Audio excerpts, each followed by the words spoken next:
हम अभी मैं शाम के एक बार अपडेट कर देते हैं भैया। हम थोड़ा सा होर्डिंग लगाना चाह रहे थे आपका पूरा कंप्लीट पूरा पटना शाम के बताया तो सब कंसल्टेशन लगा सकते हैं। सारे लोग आ रहे हैं, बहुत सेलिब्रिटी भी आ रहे हैं, बॉलीवुड से भी लोग आए हैं, लेकिन हम सबसे पहले आपको रखना है।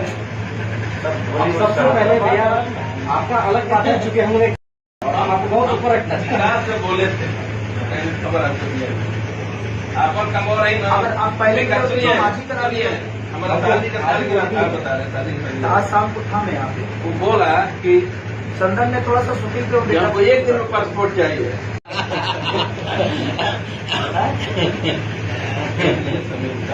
हम अभी मैं शाम के एक बार अपडेट कर देते हैं भैया। हम थोड़ा सा होर्डिंग लगाना चाह रहे थे आपका पूरा कंप्लीट पूरा पटना शाम के बताया तो सब कंसल्टेशन लगा सकते हैं। सारे लोग आ रहे हैं, बहुत सेलिब्रिटी भी आ रहे हैं, बॉलीवुड से भी लोग आए हैं, लेकिन हम सबसे पहले आपको रखना है।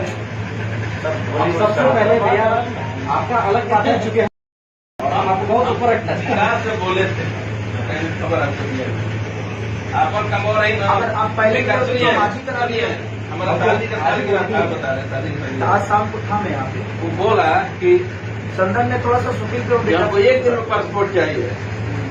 4 घंटे में पासपोर्ट